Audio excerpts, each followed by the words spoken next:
Hello नमस्कार, मैं सूरज साहू स्वागत करता हूं आप सभी का संकल्प स्टडी सर्कल के यूट्यूब प्लेटफॉर्म पे। ठीक है, चलो बच्चों, तो आज हम क्या देखने आए हैं? आज हम देखने आए हैं कि हमें किस तरीके से एसेज लिखना है। ऐसे राइटिंग के क्या तरीके होते हैं जिससे हमें ज्यादा से ज्यादा और अच्छे से अच्छे मार्क्स मिल सके, हम अपने ऐसे को बहुत सुंदर, बहुत ही प्यारे तरीके से लिख सकें, उसमें अच्छा कंटेंट दे सकें, उस कंटेंट का भी एक तरीका हो, एक सीक्वेंस हो। ये सारी चीजें हम आज की क्लास में देखेंगे, सीखेंगे। चलो तो शुरू करते हैं आज की क्लास। सबसे पहले देखते हैं कि ये ऐसे होता क्या है, किस चीज को बोला जाता है ऐसे। ठीक है, तो सबसे पहले तो आपको ऐसे की डेफिनेशन भी होनी चाहिए। ऐसे का मतलब ये नहीं होता कि आप लोगों के पास जो है वो आप सारा नॉलेज उड़ेल दो। ठीक है, ऐसे का मतलब क्या होता है? ऐसे की बहुत सिंपल सी डेफिनेशन है कि आप जो भी चीज बता रहे हो ऐसे में, ठीक है ना, वो एक नॉलेजेबल कंटेंट होना चाहिए। कैसा कंटेंट होना चाहिए? नॉलेजेबल कंटेंट होना चाहिए। ऐसा कंटेंट जिसके बारे में सामने वाला व्यूअर ना जानता हो, या अगर जानता भी हो तो ऐसी सुंदर सी चीज प्रस्तुत करो आप जिससे उसको पढ़ के आगे जानने का इच्छा जागृत हो। ठीक है, मतलब किसी भी टॉपिक का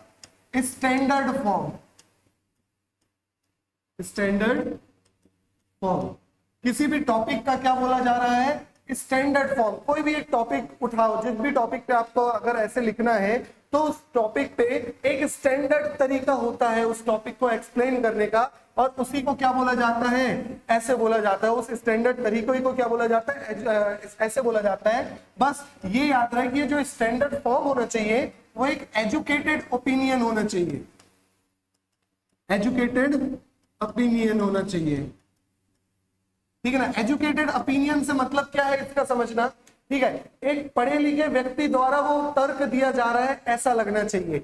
जैसे कि एक बहुत सिंपल सा एग्जांपल लेते हैं, बचपन से हम पढ़ते आ रहे हैं, गाय के ऊपर निबंध लिखो, ठीक है, काऊ के ऊपर निबंध, त्योहारों के ऊपर निबंध लिखो, तो हम लिख देते हैं गाय के 4 पैर होते हैं, ठीक है, गाय हमें दूध देती है, वगैरह वगैरह, ये सारी चीजें हम लिखते चले आते हैं। लेकिन गाय के सिर्फ यही नहीं है, उसके मेडिसिनल यूज हो गए, ऐसी चीज जो आपको पढ़ने पे मजबूर कर देगी। किसको नहीं पता है 4 पैर होते हैं, घास खाती है, किसे नहीं पता है, ठीक है ना। लेकिन ऐसी चीज जो एजुकेटेड ओपिनियंस हो, जो उसके मेडिसिनल फैक्ट्स बता दे या कुछ ऐसी चीजें बता दे, तो उसको बोला जाता है क्या?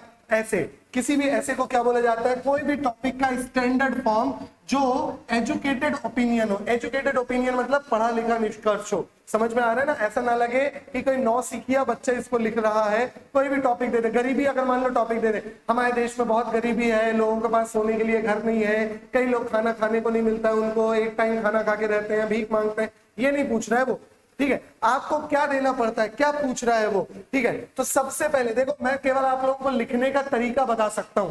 ठीक है, क्लास के एंड में मैं आप लोगों को कुछ 22-23 टॉपिक्स दूंगा जिनको पढ़ के आप लोग डाटा फैक्ट्स इकट्ठा कर सकते हो। लिखना आप लोगों को, बस मैं एक स्ट्रक्चर बता दूंगा, उस स्ट्रक्चर से आप लोगों को बहुत हेल्प हो जाएगी कि आप किस तरीके से ये ऐसे को लिख रहे हो, समझते चलना यहां से।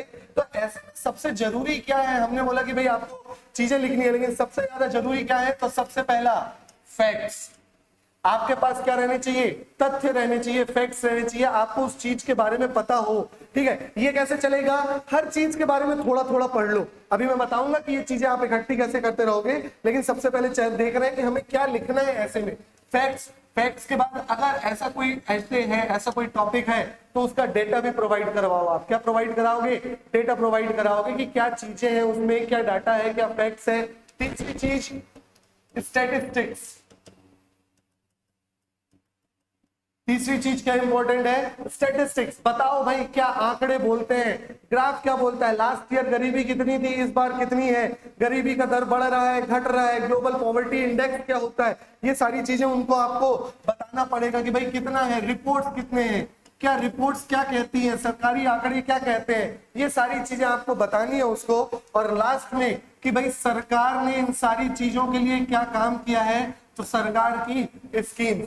ये वो चीजें हैं जो आप लोगों को अपने ऐसे के अंदर जरूर ही डालनी है अगर अच्छे मार्क्स लाने। लेकिन ये सब कैसे डाल पाओगे आप? जब आप स्टडी करोगे, कोई भी टॉपिक को क्या करोगे? पढ़ोगे, तभी ये सारी चीजें आप लोग अपने ऐसे में लिख सकते हो। ठीक है, कोई भी टॉपिक है, ठीक है, उस टॉपिक के बारे में थोड़े से फैक्ट्स पता होने चाहिए, ज्यादा नहीं, 2-2 या 3-3 पॉइंट, 2-3 डाटा पता होना चाहिए, पिछले साल क्या था, अभी क्या है, कोई स्टेटिस्टिक्स अगर है तो ठीक है। मतलब कुछ ऐसे भी आ सकते हैं जैसे प्योरली जनरल स्टडीज टॉपिक पे आ गए, डेमोक्रेसी पे आ गया, तो डेमोक्रेसी पे आप स्टैटिस्टिक्स और रिपोर्ट नहीं निकाल पाओगे, आप बाकी चीजें दे सकते हो, फैक्ट्स दे सकते हो कि डेमोक्रेसी क्या है, डेटा देख सकते हो, दे सकते हो कि कौन कौन सी कंट्रीज में डेमोक्रेसी है, ठीक है, किस टाइप की डेमोक्रेसी, आप स्कीम बता सकते हो, तो ऐसी क्या तरीके हैं जिससे, लेकिन रिपोर्ट स्टैटिस्टिक्स देना उनमें मुश्किल हो जाता है, ठीक है। तो बाकी आप अपने फैक्ट्स, डाटा, स्टैटिस्टिक्स, रिपोर्ट और स्कीम्स रेडी रखो, कोई भी टॉपिक हो वो पढ़ने से आएगा, ठीक है। 2-3 फैक्ट रखो हर टॉपिक का, कि अभी मैं बताऊंगा आप लोग को इंट्रोडक्शन में किस तरीके से लिखना है, कि किस तरीके की चीजों को आप फैक्ट्स के रूप में इस्तेमाल कर सकते हो। दूसरा डेटा, तीसरा स्टैटिस्टिक्स, रिपोर्ट, जैसे ग्लोबल, जैसे गरीबी का अगर टॉपिक ले लें तो ग्लोबल पॉवर्टी इंडेक्स, और कोई भी टॉपिक ले लो, एग्रीकल्चर का टॉपिक ले ले तो भाई क्या रही है जीडीपी पे योगदान कितना है, जीडीपी में एग्रीकल्चर का योगदान कितना है, बाकी इस तरीके के रिपोर्ट्स आप लोग को तैयार रखने हैं। और लास्ट आता है स्कीम्स, वो कौन कौन सी स्कीम्स है गवर्नमेंट के द्वारा चलाई गई जो आप लोगों को पता होनी चाहिए, ठीक है। तो सबसे पहले तो ये आप लोगों को तैयार रखना है। याद रखो, जब भी आप लोग कोई भी ऐसे पढ़ रहे हो ना, तो उस ऐसे में आपको क्या याद रखना है, कॉपी में उस ऐसे का टॉपिक देखो, एक टॉपिक आपको कई जगह काम आ सकता है, गरीबी केवल एक गरीबी में काम नहीं आएगा, बहुत जगह काम आ सकता है, ठीक है ना। देश के डेवलपमेंट की बात करें तो भी आप गरीबी का फैक्ट डाल सकते हो उसमें, तो एक टॉपिक पढ़ो, उस टॉपिक को आप कई जगह यूज कर सकते हो, तो उस टॉपिक के 2-3 याद कर लो, 3 फैक्ट याद करो, 3 डाटा याद करो, 3 कोई स्टेटिस्टिक्स, 3 कोई रिपोर्ट, और 4 से 5 क्या याद कर लो, गवर्नमेंट की कोई स्कीम हो तो वो याद कर लो कि क्या है, कब शुरू हुई, वगैरह वगैरह, ठीक है। चलो इसके आगे देखते हैं टाइप्स ऑफ ऐसे, कितने टाइप के ऐसे आते हैं। ये मैं क्यों बता रहा हूं, क्योंकि इसके थ्रू आप ऐसे लिखना सीखोगे, ठीक है। नेक्स्ट देखो टाइप्स ऑफ ऐसे, इसके थ्रू आप अपना आंसर बनाओगे, किस तरीके का ऐसे पूछा गया है उस तरीके में आप अपना आंसर बनाओगे। सबसे पहला है आर्गुमेंटेटिव।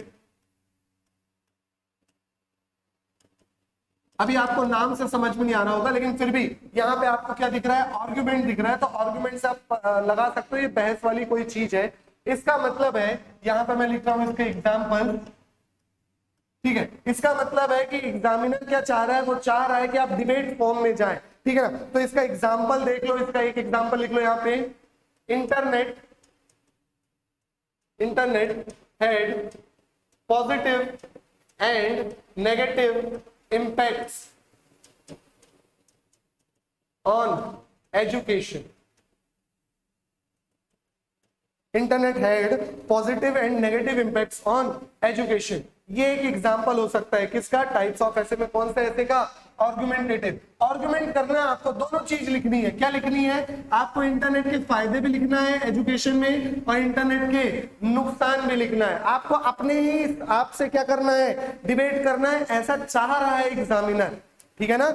और आपको डिबेट करना शुरू कर देना है। कुछ ऐसे टॉपिक्स होते हैं आर्गुमेंटेटिव, एग्जाम्पल के रूप में मैंने ये बता दिया, ठीक है ना, कि देखो इस तरीके के अगर आपको दिखना है कि भाई पॉजिटिव भी बताओ, नेगेटिव इंपैक्ट भी बताओ, किस पे, एजुकेशन पे, इंटरनेट का, तो ये एक एग्जांपल था, ये क्वेश्चन नहीं है, एक एग्जांपल है। इसके थ्रू आप देख सकते हो कि आर्गुमेंटेटिव एसेस कैसे होते हैं, ठीक है।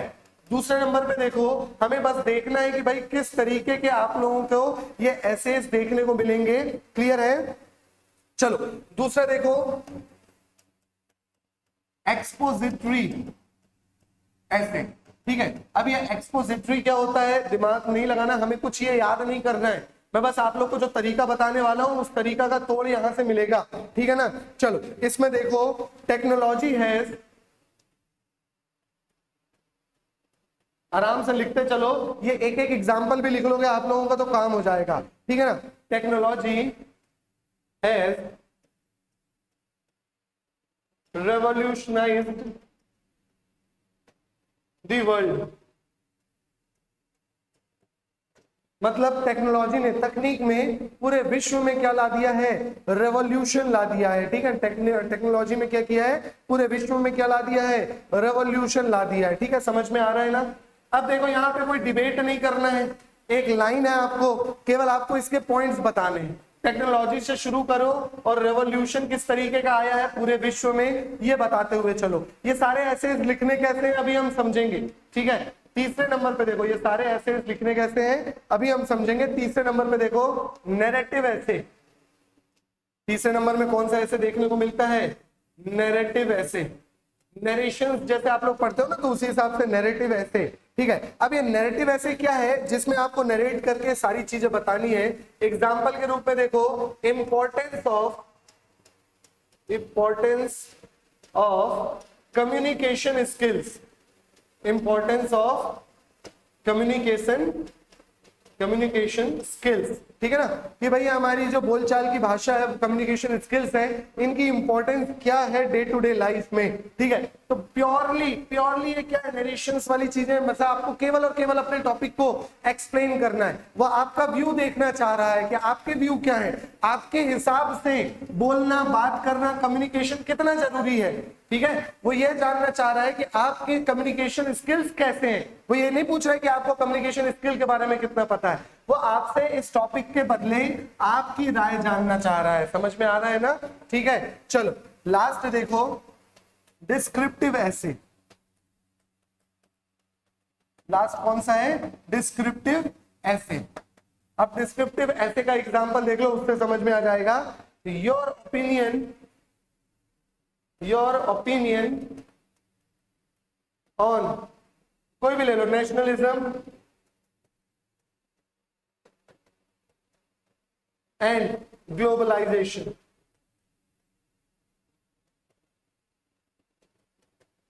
प्योरली आपके व्यू, ये दोनों सेम ही रहता है, बस नैरेटिव वाले में क्या करोगे आप, टॉपिक शॉर्ट्स में पॉइंट्स के हिसाब से लिखते हो। ये डिस्क्रिप्टिव ऐसे क्या रहते हैं, जब आपको बस ऐसे तरीके के टॉपिक आते हैं, नेशनलाइजेशन, ग्लोबलाइजेशन, ठीक है, डेमोक्रेसी, है ना, रिपब्लिक, ये सारी चीजें जब टॉपिक आते हैं तो उसको क्या बोल दिया जाता है, डिस्क्रिप्टिव, ठीक है।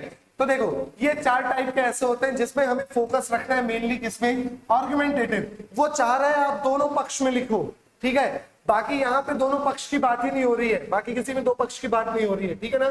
चलो, और बाकी इनमें थोड़ा सा ध्यान देना, इनमें एग्जामिनर चेक करता है कि आपके कम्युनिकेशन स्किल्स क्या हैं और आपकी सोच क्या है। समझ में आ रहा है ना, इस तरीके की चीजें एग्जामिनर चेक करना चाह रहा है आपकी आंसर राइटिंग से। तो जब वो इस तरीके की चीजें चेक करना चाह रहा है तो आप इसी तरीके का आंसर दो उसको। अब सबसे पहली चीज आपको क्या करनी है, जो सीजीएसआई मेंस वाले बच्चे हैं उनके लिए भी, बाकी अदर एग्जाम्स के लिए भी, सबसे पहले करो कलेक्ट योर डेटा। आप रटने बैठ जाते हो, कोई ऐसे को नहीं करना है ऐसा, ठीक है। अभी मैं आप लोगों को कुछ एसेज दिखाऊंगा, है ना, उन एसेज का डाटा, जैसे इलिटरेसी इन इंडिया, ठीक है। तो आप कुछ डेटा कलेक्ट कर लो इसमें से, आप लोग को हो सकता है शायद ना दिख रहा हो, ठीक है ना, illiteracy in India.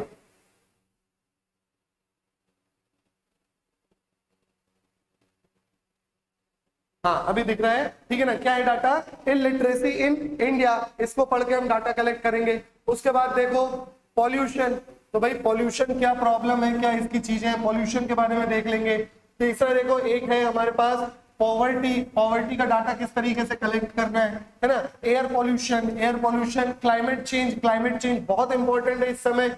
Climate change में बहुत सारी घटनाएं आपको देखने को मिल रही हैं, तो आप लोग क्लाइमेट चेंज के बारे में डाटा इकट्ठा करके रख सकते हो। याद नहीं करना है आपको, डाटा इकट्ठा करना है। करप्शन, हमारा देश अक्सर करप्शन से परेशान रहता है, तो बिल्कुल करप्शन का डाटा इकट्ठा करके रखो, ठीक है। करप्शन के बाद वुमेन एम्पावरमेंट, ये टॉपिक ऐसा है, इसको आज तैयार कर लो, जीवन में हमेशा कहीं ना कहीं ये टॉपिक काम आएगा ही आएगा, वुमेन एम्पावरमेंट, ठीक है ना। देखो यहाँ संविधान भी है, यहाँ आपको इक्वल प्रोटेक्शन की भी बात हो रही है, यहाँ आपको इतिहास भी मिलेगा, ज्योग्राफी भी मिलेगी, किस तरीके से लिखना है प्रॉपर ऐसे, वो भी हम देखेंगे। छत्तीसगढ़ के लिए हर जगह टेररिज्म, तो टेररिज्म का डाटा इकट्ठा करके रखो, ठीक है ना, कि टेररिज्म क्या है क्या नहीं है। तो ये सारी चीजें आप लोग कैसे करोगे, है ना, और किस तरीके से आपको करना है वो अभी हम देखेंगे। सबसे पहले आपको क्या करना है, कलेक्ट योर डेटा। कोई भी टॉपिक का, पॉलिटिकल, ठीक है, इकोनॉमिकल, सोशल,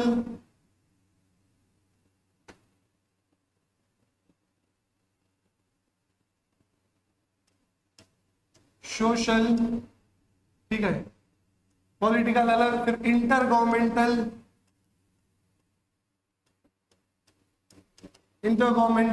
इंटरनेशनल, ये क्या इश्यूज है, ठीक है। कोई भी टॉपिक किस तरीके से पॉलिटिक्स, उसकी कोई 2-4 स्कीम्स, है ना, हर एक टॉपिक के ये इन चीजों के बारे में पता होना चाहिए। पॉवर्टी सोशली किस तरीके से अफेक्ट कर रही है समाज को, आर्थिक रूप से किस तरीके से अफेक्ट कर रही है, राजनीतिक क्या कारण है, ठीक है, इंटर गवर्नमेंटल सरकार के अंदर भीतर क्या चीजें चल रही है, कौन सी सरकार ने स्कीम्स चलाई है, पूरे इंटरनेशनली पॉवर्टी किस तरीके से हमें सारी जनताओं को परेशान कर रही है, पूरे विश्व को परेशान कर रही है, ठीक है। तो एक ये हमने एग्जांपल है। एग्रीकल्चर ले लो भाई, एग्रीकल्चर के क्या सोशल इंपैक्ट्स क्या है, जैसे हमारे देश में आज भी 60% से ज्यादा जनता डायरेक्टली किस पे निर्भर है, एग्रीकल्चर पे निर्भर है। ये एक डाटा हो गया, ये एक फैक्ट हो गया। ये एक फैक्ट से आप चीजों को शुरुआत करोगे तो सामने वाले टीचर को समझ में आ जाएगा कि बच्चा कुछ पढ़ के आया है, ये वही लिपापोती वाला काम नहीं कर रहा है, वो पढ़ के डाटा को लिख रहा है, पढ़ के तो आगे की चीजें पढ़ेगा कि क्या जानता है ये बच्चा एग्रीकल्चर के बारे में, ठीक है। एग्रीकल्चर पे आपको वही नहीं लिखना है खारिफ क्रॉप, राबी क्रॉप, जैद क्रॉप, कि हमारे यहाँ एग्रीकल्चर ही होता है, मानसून से पानी मिलता है वगैरह वगैरह, नहीं। आपको उसका ऐसे लिखना है, ये तो सबको पता है। वो चीज बताओ जो सामने वाले को चाहिए, जो सामने वाला कलेक्ट करना चाह रहा है, ठीक है। ये समझ में आया। तो ये क्या है, इसके थ्रू क्या होगा, आपको आराम से वर्ड लिमिट पे भी ध्यान देना है, ठीक है ना, कि भाई कितनी वर्ड लिमिट है। चलो वर्ड लिमिट के साथ साथ भाई कोशिश करो कि भाई मिस्टेक्स कम हो, है ना, मिस्टेक्स आपकी कम होनी चाहिए। साथ ही साथ एक प्रॉपर स्ट्रक्चर होना चाहिए, एक प्रॉपर किसी भी ऐसे में क्या होना चाहिए, स्ट्रक्चर होना चाहिए। और इन सारी चीजों के ही साथ आपका एक परफेक्ट सा ऐसे बनके रेडी होता है। तो देखो ये प्योरली आपका काम है, डाटा कलेक्ट करने का। कैसे करना है वो मैं आप लोग को हेल्प कर दूंगा, ठीक है ना। चलो, लेकिन डाटा कलेक्ट कैसे करोगे, ये सारी चीजें मिलेंगी कैसे, तो ये आप लोगों को थोड़ा मेहनत करनी पड़ेगी। हर जगह से 2-2, 3-3 पॉइंट इकट्ठा करके रखो। रही बात स्ट्रक्चर की, तो बहुत बेहतरीन चीज सीखने वाले हैं आज हम। कोई भी टॉपिक पे अगर ऐसे आ गया, ठीक है, तो मैं गारंटी देता हूं कम से कम आप लोग आधा उस ऐसे को तो कंप्लीट कर लोगे, अगर बिना पढ़े जाओगे भी तो। और अच्छे खासे एक एवरेज नंबर भी मिल जाएंगे, बिलो एवरेज भी नहीं, एवरेज नंबर। लेकिन अगर वो आपने टॉपिक में ये जो चीजें मैंने बताई हैं, ये सारी चीजें अगर आपने इकट्ठे कर ली तो आपका बहुत अच्छे नंबर आएंगे। साथ ही साथ ये स्ट्रक्चर देखो आप लोग, ये स्ट्रक्चर क्या होता है, हर ऐसे लिखने का, चाहे कोई भी ऐसे हो, जो 4 टाइप अभी हमने देखे थे ना, और ऐसे लिखने का एक क्या होता है, स्ट्रक्चर होता है। अब मेरी बात ध्यान से सुनना, ठीक है। हर एक ऐसे लिखने का क्या होता है, स्ट्रक्चर होता है। जब भी आपको क्वेश्चन देखने को मिले, सबसे पहले 1 मिनट अलग कर लो, ठीक है ना। उस 1 मिनट में आप क्या करोगे, वो बताने वाला हूं मैं। उस 1 मिनट तक आपको सोचना है, विचार करना है। क्या विचार करना है, देखो आप अपने एसेस को 5 पैराग्राफ में लिखोगे। किसमें लिखोगे, 5 पैराग्राफ में लिखोगे। अब बात आती है ये 5 पैराग्राफ क्या है, तो सबसे पहला ग्राफ आना चाहिए आपका इंट्रोडक्शन का। सबसे पहला पैराग्राफ आना चाहिए इंट्रोडक्शन का। ये फर्स्ट पैरा हो गया, फर्स्ट पैरा हो गया आपका किसका, इंट्रोडक्शन का। पहला पैरा में इंट्रोडक्शन, बीच के 3 पैरा में आपकी क्या रहेगी, बॉडी रहेगी। अभी बस समझते चलो, इनको एक्सप्लेन करूंगा मैं। बीच के 3 पैरा में second, third and fourth para क्या रहेगी आपकी, बॉडी, ठीक है। और लास्ट के पैराग्राफ में आप लिखोगे कंक्लूजन। लास्ट के पैराग्राफ, 5वें पैराग्राफ में आप क्या लिखोगे, यही स्टेप फॉलो करनी है। कोई भी ऐसे आ जाए, ये स्टेप फॉलो करना। 5वें पैरा में क्या लिखोगे, इसमें लिखोगे कंक्लूजन, ठीक है ना। निष्कर्ष क्या है, कंक्लूजन क्या है, ये लिखोगे। क्या यहां तक समझ में आ रही है मेरी बात। पहले पैरा में आपको लिखना है इंट्रोडक्शन, दूसरे पैरा में बॉडी, तीसरे पैरा में कंक्लूजन। अब बात आती है कि इंट्रोडक्शन क्या है किसी भी टॉपिक का। देखो बहुत इजी तरीके से बता रहा हूं, किसी भी टॉपिक को पकड़ो, उस टॉपिक का, जैसे इंट्रोडक्शन की हम बात कर रहे हैं, ठीक है ना, कि इंट्रोडक्शन किस तरीके से लिखना है आपको। किसी भी टॉपिक, कोई भी टॉपिक आए, चाहे गरीबी हो, एग्रीकल्चर हो, टेररिज्म हो, नक्सलिज्म हो, या XYZ, जो भी टॉपिक देखने को आपको मिलता है, उस टॉपिक को आपको थोड़ा थोड़ा किससे जोड़ना है। देखो जोड़ सको तो इनसे जोड़ना है। सबसे पहले उस टॉपिक का इतिहास बताना है आपको, है ना। उस टॉपिक का क्या बताना है, इतिहास बताना है, हिस्ट्री बतानी है। थोड़ा सा उस टॉपिक को संविधान से जोड़ो, थोड़ा सा उस टॉपिक को किससे जोड़ोगे, पॉलिटी से जोड़ोगे। थोड़ा सा उस टॉपिक को राजनीति, जैसे हम बात ही कर ले एग्रीकल्चर की, या बात कर ले हम टेररिज्म की, या बात करें वुमेन एम्पावरमेंट की, है ना। तो वुमेन एम्पावरमेंट, नारी सशक्तिकरण, वुमेन एम्पावरमेंट को इतिहास के जोड़ो कि प्राचीन समय से, ठीक है। नारी की यह बहुत ही महत्वपूर्ण भूमिका थी। जो हमारे विश्व की सबसे प्राचीन सभ्यताओं में से एक मानी जाती है सिंधु घाटी सभ्यता, वो एक मात्रात्मक सभ्यता थी। मतलब वहां पे महिलाओं की पूजा हुआ करती थी, महिलाओं की वैल्यू हुआ करती थी। लेकिन समय के अंतराल से धीरे धीरे महिलाओं का शोषण होते चला गया, ठीक है ना। महिलाओं को क्या कर दिया गया, दबाया गया, इस्तेमाल किया गया उनको बस, ठीक है। इसीलिए समय के अंतराल में क्या हुआ है, महिलाओं के शोषण के कारण आज के समय में एक जरूरत है वुमेन एम्पावरमेंट करने की, ठीक है। इस तरीके से उसको आपने थोड़ा सा इतिहास में जोड़ा। अब नारी सशक्तिकरण के लिए जैसे हमारे संविधान में कई अनुच्छेद, जैसे आर्टिकल 14 इक्वालिटी, सब कोई बराबर है। जैसे हम करते हैं ना जेंडर भेदभाव करते हैं, तो भेदभाव के लिए आर्टिकल 14 से लेकर 18 तक हमारे पास इक्वालिटी के आर्टिकल दिए गए। ये सारी चीज आपने किससे जोड़ दी, पॉलिटी से जोड़ दी। फिर लास्ट में इसी को जोड़ो ज्योग्राफी से। ज्योग्राफी के से कैसे जोड़ोगे, तो एग्जांपल इसी का कंटिन्यू लेते चलो वुमेन एम्पावरमेंट का, कि भाई देखो इसको ज्योग्राफी से कैसे जोड़ देंगे हम, कि महिला सशक्तिकरण के लिए कई बार ये जो चीजें चलती हैं क्षेत्र के हिसाब से भी चली है, ठीक है। जैसे थोड़ा सा एग्जांपल लिख सकते हो कि जर्मन की तरफ देखा जाए तो महिलाओं को केवल ऐसा माना जाता था कि जो हिटलर था उसने ऐसा बोला कि आप लोग को केवल क्या करना है, बच्चे पैदा करने हैं, ठीक है ना। और उसके आधार पर जो जितने ज्यादा बच्चे पैदा करेगा महिलाओं को कैटेगरी में रखा जाता था, ठीक है। और जो जितने अच्छे नस्ल के बच्चे पैदा करेगा, मतलब था उस समय second world war first world war के समय की बात आ रही है ना, कि जिनकी नीले आंखें हो, ब्लॉन्ड हेयर हो, अच्छा बॉडी सही हो, है ना, लड़के पैदा कर रहे हैं, तो उन महिलाओं को अलग अलग अवार्ड दिए जाते थे, कैटेगरी दी जाती थी। तो ये ऐसा क्यों हो रहा था, क्योंकि वहां पे जर्मनी साइड ये सारी दिक्कतें चल रही थी, वहां पे जर्मन्स वगैरह प्योर जर्मन्स प्योर आर्यंस वाली चीजें चल रही थी, तो ज्योग्राफिकल लोकेशन के कारण ये दिक्कत थी। इस तरीके से आप अपने किसी भी टॉपिक को इंट्रोडक्शन में थोड़ा सा इतिहास, थोड़ा सा संविधान, थोड़ा सा भूगोल, उस टॉपिक के बारे में इन सारी चीज से जोड़ते हुए थोड़ा सा एक रफ आइडिया दो चेकर को कि भाई क्या होता है, ठीक है ना। कनेक्ट विद टॉपिक, आप अपने टॉपिक से क्या हो जाओ, उसको कनेक्ट कर लो, कनेक्ट विद टॉपिक। ये सारी चीजों को लेते हुए टॉपिक को क्या करो, कनेक्ट करो, ताकि उसको समझ में आ जाए आगे आप क्या बताने वाले हो। समझ में आया? ज्यादा नहीं, इंट्रोडक्शन आपका 4 से 5 लाइन का होना चाहिए, ठीक है। ज्यादा कर लो तो 5 to 6 लाइन। अब ये डिपेंड करता है कि भाई कितना ऐसे, कितने मार्क्स का ऐसे, कितनी लाइन लिखना है, लेकिन फिर भी हम देखें तो हमारे 5 to 6 लाइन का ये क्या होना चाहिए, आपका इंट्रोडक्शन होना चाहिए। बहुत आराम से हो जाता है, बहुत सिंपल सी चीज है। अगर आपने हर एक टॉपिक का एक एक पॉइंट भी याद किया है ना, तो आप आराम से इन सारी चीजों को लिख सकते हो। प्लस मैं भी आप लोगों को डेमो दिखाऊंगा, डेमो चीजें मिलेंगी, आप उससे पढ़ के आराम से अंदाजा लगा सकते हो कि किसी टॉपिक को हिस्ट्री, पॉलिटी, ज्योग्राफी से किस तरीके से रिलेट करें, कनेक्ट करें और आगे हम बॉडी पे बढ़े। तो ये हो गया आपका इंट्रोडक्शन। आपने परिचय दे दिया वुमेन एम्पावरमेंट का, आपने एग्रीकल्चर का परिचय दे दिया। जैसे एग्रीकल्चर अगर टॉपिक है तो देश की 60% से ज्यादा जनसंख्या आज भी, है ना, nearly more than 60% population are directly dependent on agriculture in our India. ये आपने क्या दिया है, एक इंट्रोडक्शन दिया। और एग्रीकल्चर की वैल्यू आप इतिहास से लेते हुए शुरू कर दो कि भाई प्राचीन समय में, ड्यूरिंग एंशिएंट टाइम्स, ठीक है, एंशिएंट टाइम से ही हमने क्या शुरू किया है, एग्रीकल्चर शुरू किया है। हमारे पास सिंधु घाटी सभ्यता में हमारे पास धान वगैरह की फसल मिलती है, अलग अलग क्षेत्र से क्या मिलते हैं, साक्ष्य मिलते हैं, ठीक है। फिर उसके बाद थोड़ा सा उसको संविधान में एग्रीकल्चर में किस तरीके की इंपॉर्टेंस बताई गई है।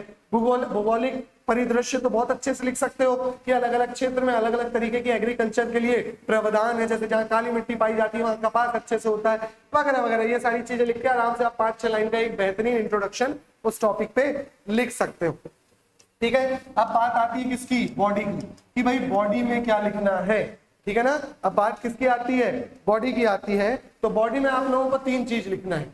जैसे ही हम बॉडी में जा रहे हैं तो आपको 2-3 चीज याद रखने हैं, सोशल डायमेंशंस या सोशल इंपैक्ट्स,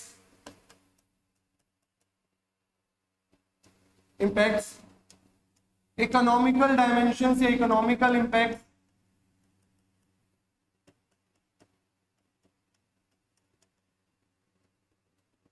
पॉलिटिकल इंपैक्ट्स। अब मैं इंपैक्ट्स की बात कर रहा हूं, ये मत सोचना यहां पे भी सोशल, पॉलिटिकल, इकोनॉमिकल, ठीक है। ये इंपैक्ट्स है। जो भी टॉपिक है, जो शुरू का 1 मिनट यहां हमने लिए थे ना, इस 1 मिनट में ही देखो कोई भी टॉपिक आ गया, एक रफ चीज बनाओ, है ना, और 1 मिनट तक सोचो कि इसके इंट्रोडक्शन में मैं क्या क्या पॉइंट लिख सकता हूं या सकती हूं, ठीक है ना। 2-3 पॉइंट यही बना के ऐसे रफ में मेंशन कर लो कि ये पॉइंट मुझे इंट्रोडक्शन में डालना है। फिर आ जाओ बॉडी में, है ना, बॉडी लिख के यहाँ पे सोशल, इकोनॉमिकल और पॉलिटिकल, इसके इम्पैक्ट के बारे में सोचो। अगर गरीबी का आ रहा है, मतलब पॉवर्टी का आया, एग्रीकल्चर का आया, वुमेन एम्पावरमेंट, तो सबसे पहले सोचो वुमेन एम्पावरमेंट के सामाजिक क्या इफेक्ट्स देखने को मिलते हैं, समाज के हिसाब से क्या बुराई है एग्रीकल्चर के लिए, या क्या इफेक्ट्स है एग्रीकल्चर का या गरीबी का। तो वो सोशल इम्पैक्ट यहाँ लिखो ना, आराम से सोच सकते हो कि समाज को किस तरीके से इफेक्ट कर रही है ये चीज।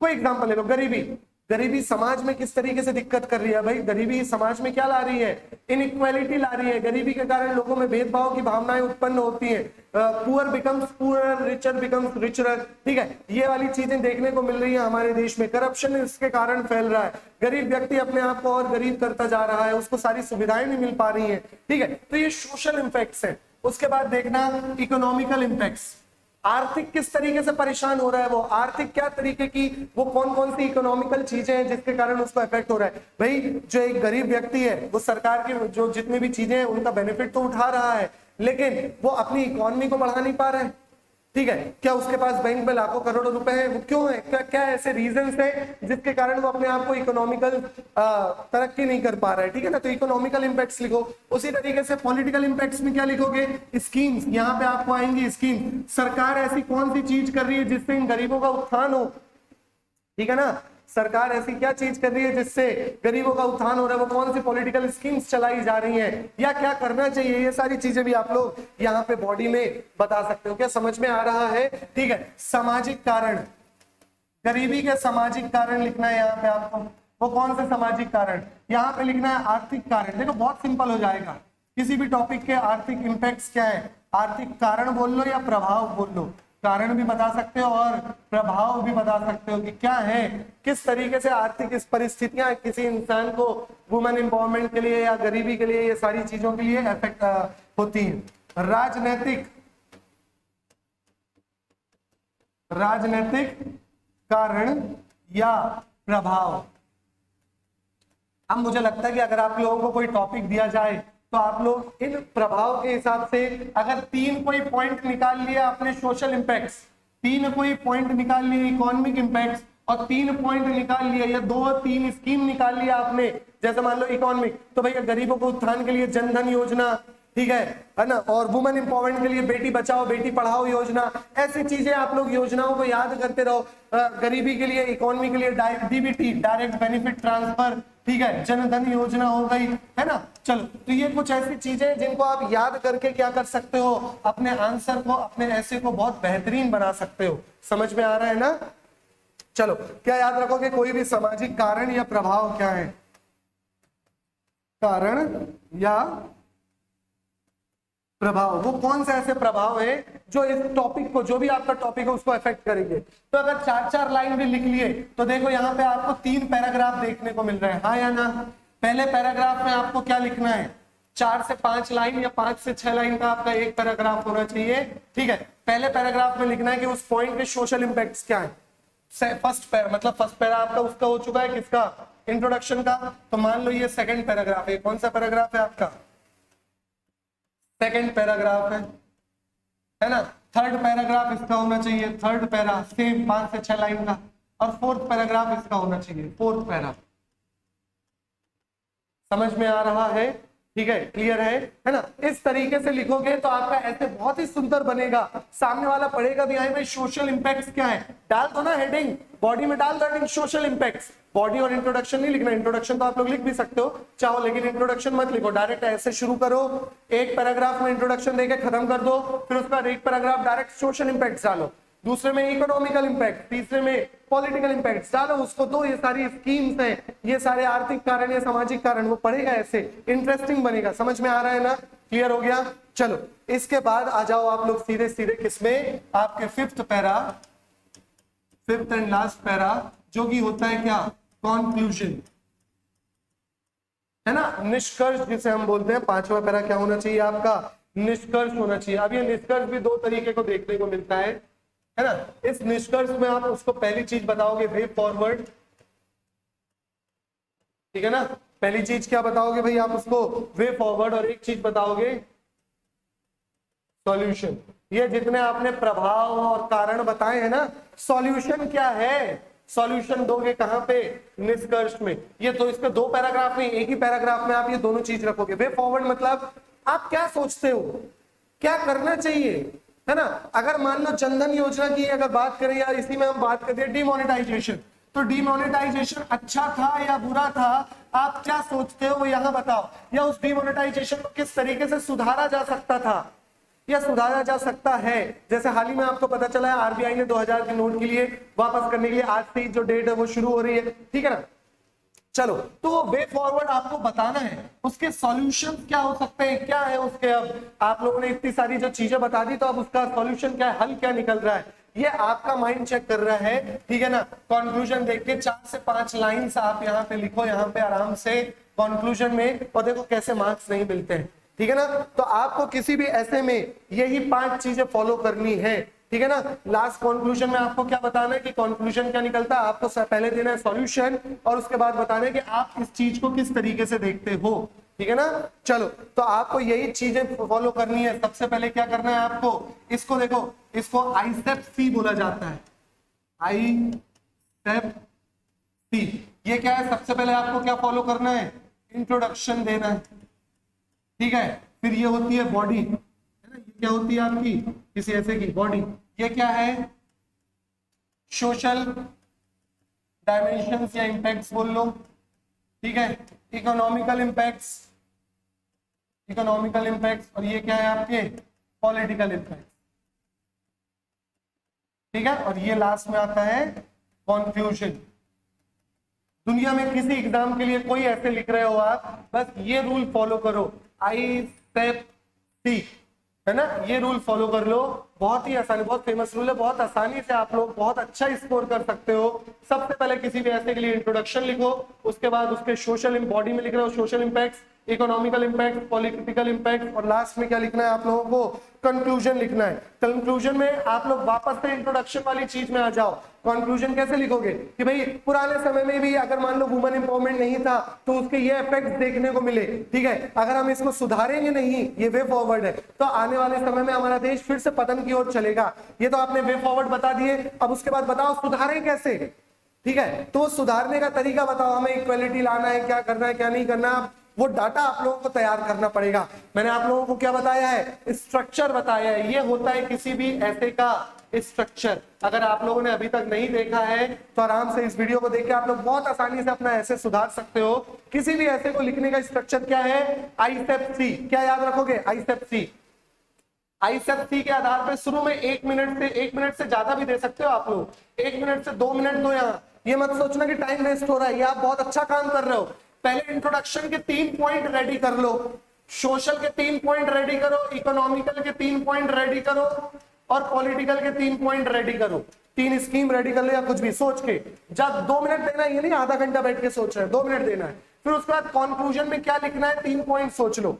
बस देखना, जब आप लिखते हुए चलोगे ना तो इनको अरेंज करके लिख दो, इनको अरेंज करके लिख, इतने स्पीड से काम होगा। क्योंकि याद करो, स्कूल में जब हम स्कूल में पढ़ा करते थे इंग्लिश में, मेरे ख्याल से 9th या 10th के समय में आपको एक तरीके का ऐसे राइटिंग या कुछ पैराग्राफ राइटिंग आती थी, ठीक है। वहां पे कुछ पॉइंट्स दे दिया करता था एक बॉक्स में 6-7। अब उससे आपको स्टोरी बनानी है या पैराग्राफ लिखना है, कितना आसान हो जाता था, है ना। हमें दे देता था एक बर्ड है, एक पत्थर है, पॉट है, उसमें पानी है, बर्ड कंकड़ डाल रही है, पत्थर डाल रही है, तो हम उससे पूरी कहानी बना सकते थे, फ्रेम कर सकते थे, ठीक है। कुछ उसी तरीके की हेल्प हो जाएगी आपको इससे, ठीक है ना। और कंक्लूजन, बीच में जो भी पॉइंट्स आते हैं, मान लो इंट्रोडक्शन लिखते वक्त आपको कोई नया पॉइंट आया तो आप तुरंत माइंड में ऐड कर लो कि अरे यार ये पॉइंट तो मेरा सोशल इंपैक्ट है, मैं उसको यहाँ पे ऐड कर दूंगा।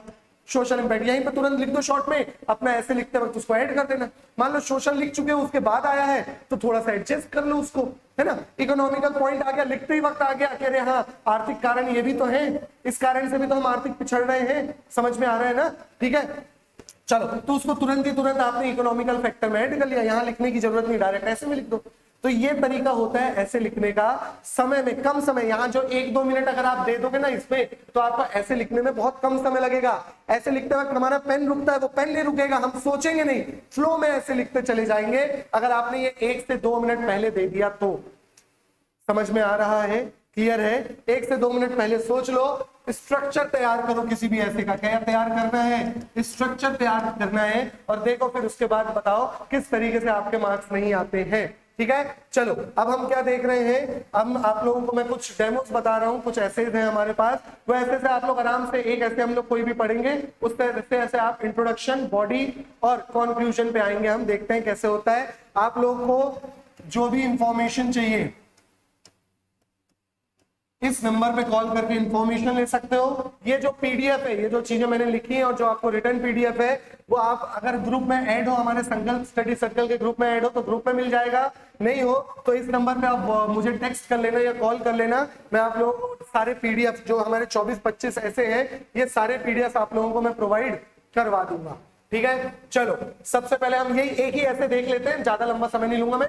एक ऐसे देखो, है ना, स्क्रीन में उतना क्लियर दिख भी नहीं रहा है, एक ऐसे देख लो, इस ऐसे से मैं आप लोगों को बता देता हूँ।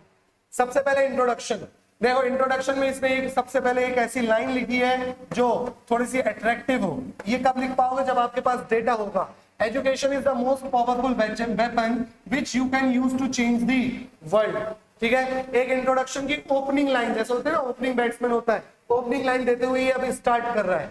Illiterate according to the UN, देखो यूनाइटेड नेशंस के हिसाब से is the person who doesn't know how to read and write a simple message in any language. Illiteracy किसको बोला जाता है कि अगर कोई व्यक्ति है जो कोई भी चीज को लिख या पढ़ नहीं पाता है किसी भी भाषा में, तो वही क्या है, इलिटरेट है। किसके हिसाब से, यूएन के हिसाब से। डेफिनेशन भी उसने समझाया है ना, इंट्रोडक्शन कर रहा है। The problem of illiteracy is more profound in the developing nation. देखो अब इतिहास से कनेक्ट कर रहा है, जो देश बढ़ रहे हैं, विकासशील देश है, उनमें ज्यादा प्रॉब्लम है इसकी। And thought in this way in our nation, और हमारे देश में भी आ गया है, that is India. India is a nation of paradoxes. India देखो अब ये इतिहास से कैसे कनेक्ट कर रहा है, इंडिया रूढ़िवादिता का देश है, पैराडॉक्सेस का देश है, which produces a lot of engineers and doctors, still 26% of the population, है ना। रूढ़िवादिता किस में काम आती है, लड़का अगर मैथ्स और साइंस नहीं लिया तो गधा है। समझ में आ रहा है ना, यही तो चलती थी। क्या करोगे, या तो इंजीनियरिंग करो या डॉक्टरी करो, इसके अलावा कुछ कर रहे हो तो आप बेवकूफ साबित होते थे। पहले ऐसा चलता था, पैराडॉक्सिकल चीजें चला करती थी। ठीक है, 26% of the population still remains illiterate with 36% among women still illiterate। अब ये डाटा है, एग्जैक्ट डाटा लिखा है इसमें, है ना, इतिहास का। Around 35% of the world's most illiterate population resides in India. Most illiterate population जो वर्ल्ड है उसकी 35% कहाँ रह रही है, इंडिया में रह रही है। ये हो गया एक बेहतरीन सा आपका इंट्रोडक्शन। समझ में आ रहा है ना, सारी चीज जोड़ते हुए देखो 4-5 लाइन का उसने इंट्रोडक्शन लिख दिया।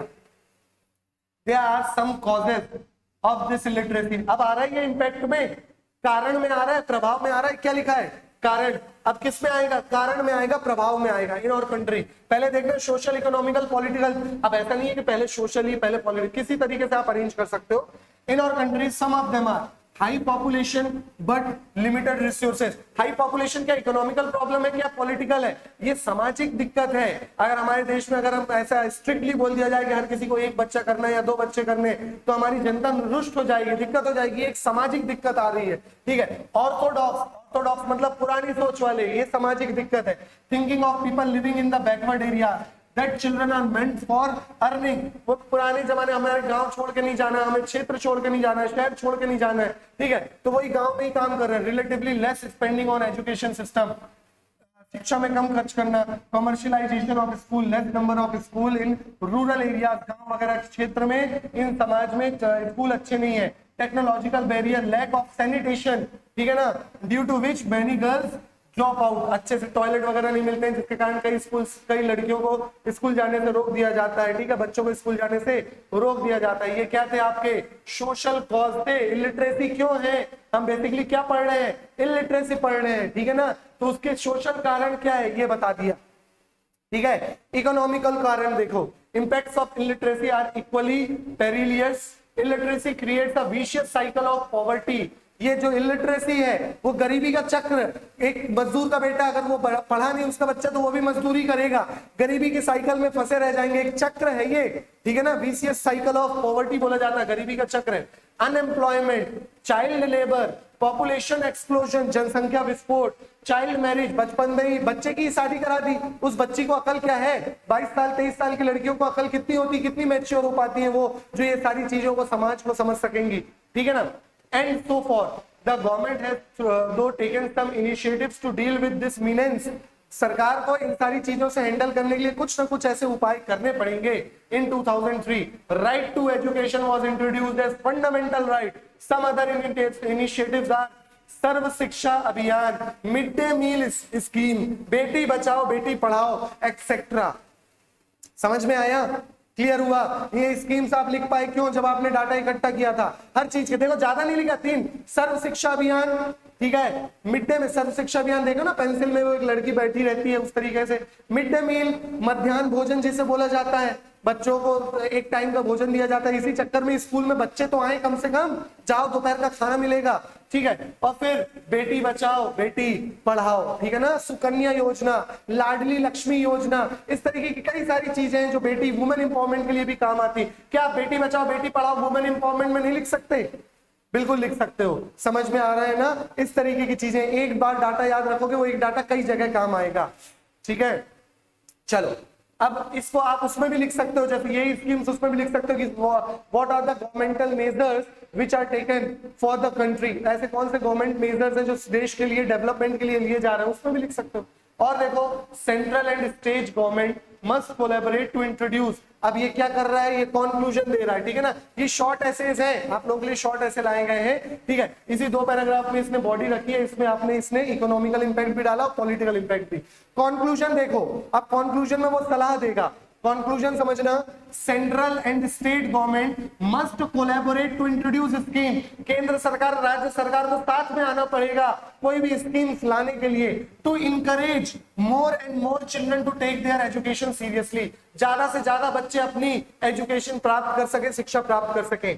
Education is like a week in the lamp needed for और एनलाइटमेंट। वो दिया तले अंधेरा हो जाता है, एजुकेशन वही अंधेरे को हटाने का काम कर रहा है, ठीक है ना। एक आध इस तरीके के वंडरफुल से आप क्या याद कर सकते हो, कोई स्लोगन वगैरह याद कर सकते हो। It is the duty of not only government, ये केवल सरकार की रेस्पॉन्सिबिलिटी नहीं है, but also each and every responsible citizen, बल्कि हर एक नागरिक की कर्तव्य है of the country to help in uprooting this, mean इस गरीबी को, इस इलिटरेसी को हटाने में, उठाने में क्या करे, हमारी मदद करे। ये इससे केवल सरकार का काम नहीं है, सबका काम है।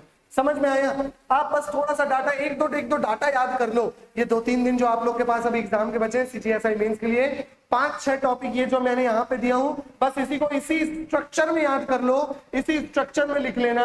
देखना आप लोगों का काम कैसे नहीं बनता और कैसे अच्छे मार्क्स नहीं आते। पॉवर्टी, एयर पॉल्यूशन, ठीक है, क्लाइमेट चेंज, करप्शन, ठीक है, उसके बाद वुमेन एम्पावरमेंट। वुमेन एम्पावरमेंट का भी चीज देखो, आर्टिकल 14, यही सारी चीजें दी गई हैं, ठीक है ना। पढ़ोगे एक बार तो बहुत अच्छे से क्लियर हो जाएगा, ठीक है। वुमेन एम्पावरमेंट के बाद terrorism, water crisis, child labour, बहुत इंपॉर्टेंट टॉपिक है चाइल्ड लेबर। हो सकता है आप लोगों को दिख नहीं रहा हो, ये पीडीएफ में प्रोवाइड करा दूंगा।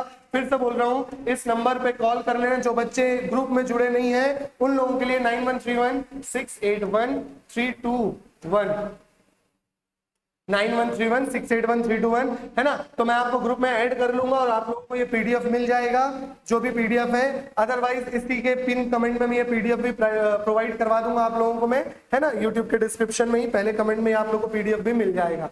चाइल्ड लेबर, ठीक है, चाइल्ड लेबर का role of media, most important. Media का क्या रोल है? Role of media.